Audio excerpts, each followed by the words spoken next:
Hey Emily, I figured for this interview I would do a vlog of a typical day in Mr. Belonio's art class.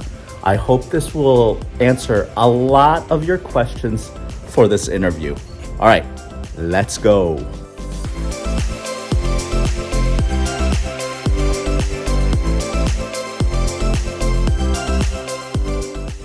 All right. This is my first time doing an interview while I drive to work, but I have you on my camera stand. I think this should be good. First off, hi, I'm John Belonio. I've been teaching art for 26 years. I went to University of Illinois, Urbana-Champaign, graduated in 97 with an art ed degree. And I got my master's through National Lewis University, I think, 2002.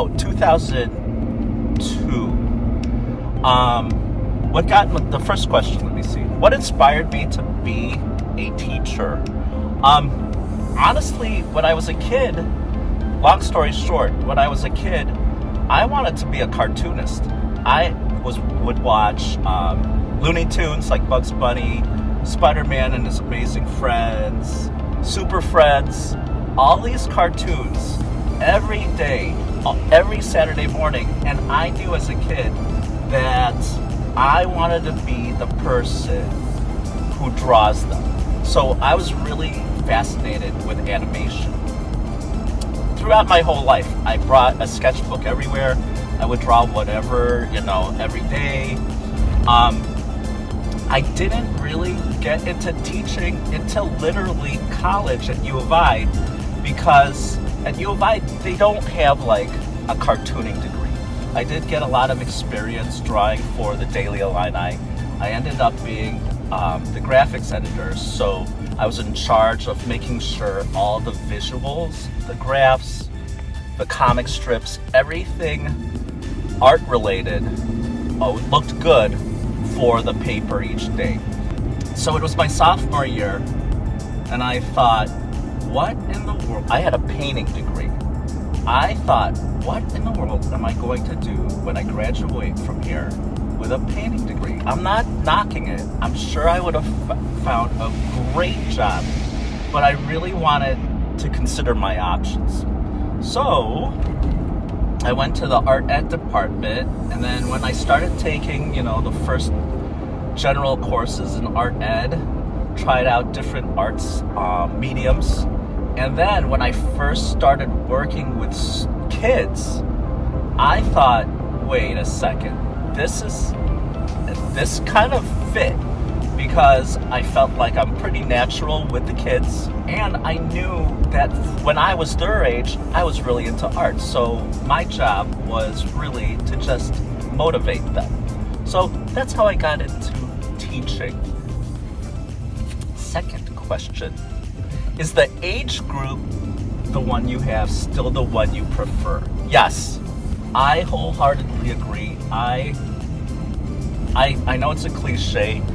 I think I have my dream job. It is I shouldn't say I think. I know I have my dream job. It's rewarding seeing them develop as an artist at an early age. What out-of-pocket experiences do I deal with, and how do I navigate that? Well, I've been pretty lucky. Downers Grove's very supportive of the arts. They give me an allotted art budget each year depending on student enrollment. If I need something, the PTA, parents have been a huge support, and there are grant opportunities. I've been lucky.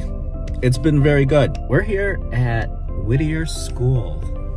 I parked, that's a co-worker's car, and then I'm going to set up. I'll share my art room with you. All right, bye.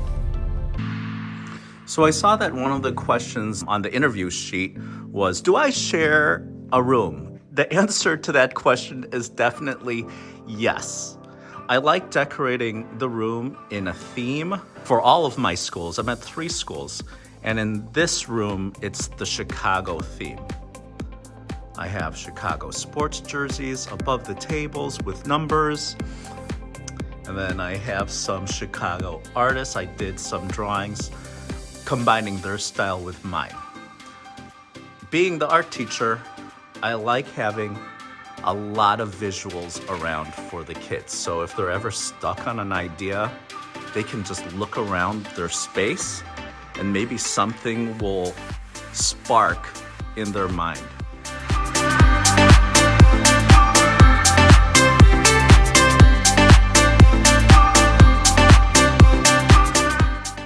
Oh, and here are some of the cast members of DG58 Art Weekly that go on these art adventures with us.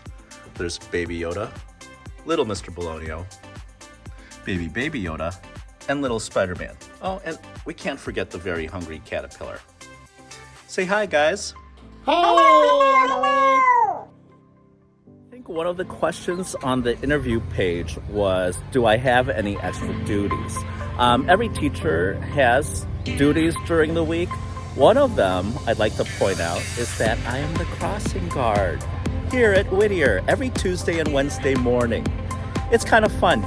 You kind of bond with the 5 families that cross this crosswalk. But safety's first. Every Tuesday morning, I start off the day with my 5th graders. They do a lot of tech work, from animation to today they started something where they're combining text with art.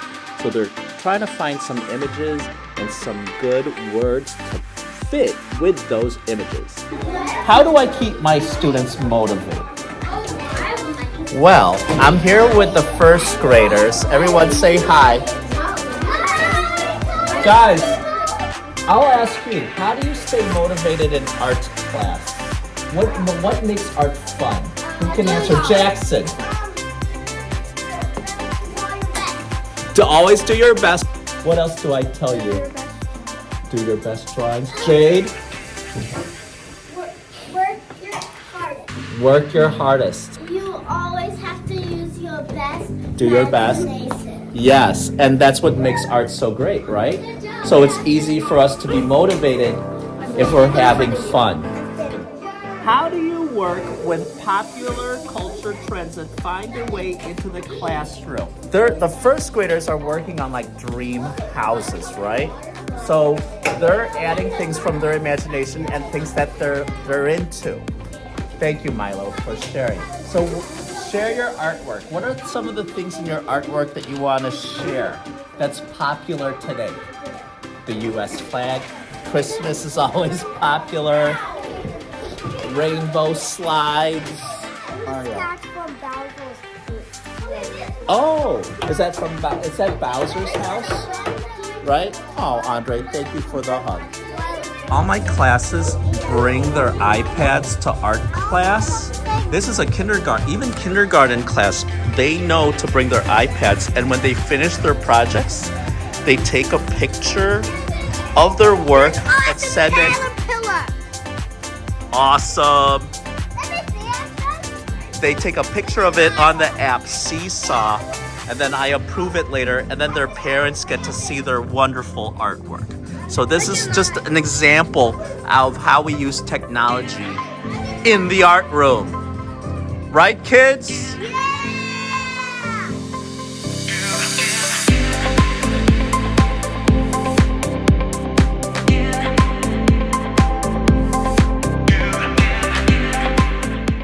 I just finished my 5th class of the morning. I saw that one of the interview questions was, what are my day-to-day struggles?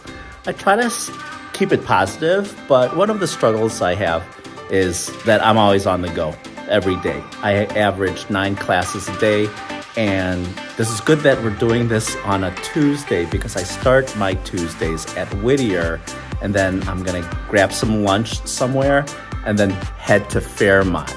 So we'll continue this interview then, but I have to wrap things up, make sure the room's in order for the music teachers that come in this afternoon here. All right, see you at the next school. So I'm here at Fairmont. I teleported. No, I didn't. I drove. I got some Raisin Canes. That's the bell, meaning that the kids are done with their lunch and they're wrapping things up, getting ready for the afternoon. At Fairmont on Tuesdays, I teach the two third grade sections, and then I end my day with the 2 second grade sections. Let's take a look at some of the interview questions, and I'll answer those before the kids come in. I was looking at the interview sheet, and there are a few questions that I can kind of lump together. It's on parent interaction and the work environment. How do parents, other colleagues, and administration feel about your art program? Do they support you? Quick answer, yes. Everyone has been fantastic. For all the years I've been in Downers Grove, families have been fully supportive of what I do. I've been here long enough where I've made so many connections. I really feel honored that they trust me, that they know that when their kids come into my classroom, it's just gonna be one big fun art adventure. How do you balance students' needs, state standards, and what you want to teach? Well, that's the fun thing about art. Yes, all of the art lessons, all of the core art lessons are based around the foundation of the Illinois state standards. But there's flexibility there because all of the teachers at all of our schools have different teaching styles. So of course I'm gonna play to my strengths. When I'm not teaching, I'm a cartoonist, a freelance artist, and the kids know that about my life, and they make that connection of what they're learning in class and saying, hey, what Mr. Belonio is teaching us is what he does outside of this classroom. You could see it clicked in their head. They made this connection like, wait, he's not just an art teacher, he's an artist. I mean, it makes sense, right? You want your kids to have people who are passionate about what they do. How do you separate your personal life and professional life? Well, I don't. My life is art. And by showing that to the kids, that shows them that that's something that they could do when they grow up. Here's a good question. How do you deal with your own frustrations? How are you able to be present when you might lack motivation on a particular day? How do you maintain energy in the classroom? Good question. So, Emily, I know you're a dancer. You know, no matter what's happening in your life, when you go up on stage, you do what's best for your dance crew, right? Same idea. It's like when I step in front of the classroom, I am totally focused on engaging these students with the art project at that moment.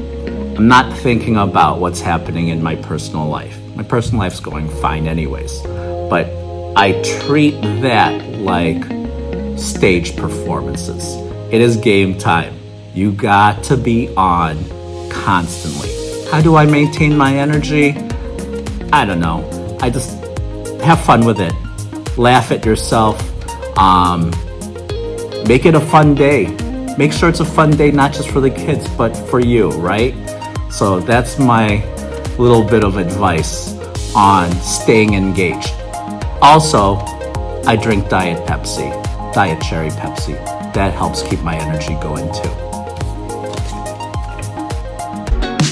Here are some third graders working really hard on their believable characters. They're pretending they work at an animation studio like Pixar and creating their very own characters digitally. I'm finishing off my day with the second graders, and I'm here with one of the classes, and they are working on their Starry Nights.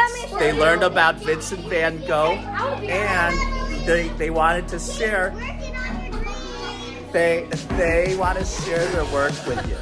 And as you can see, I don't really need to motivate them because they're always highly motivated and energetic whenever they're in here. Okay, let's see some of your Starry Nights. Don't stand on the chair. This is mine. Yeah. Would you like Some of them are finishing Would you up. like to stay? we're working on color blending.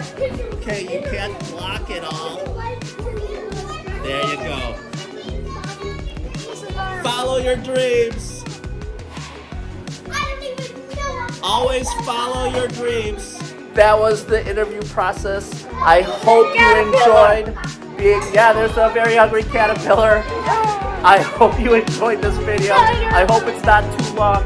I hope I answered all your questions. Bye. Everyone say bye.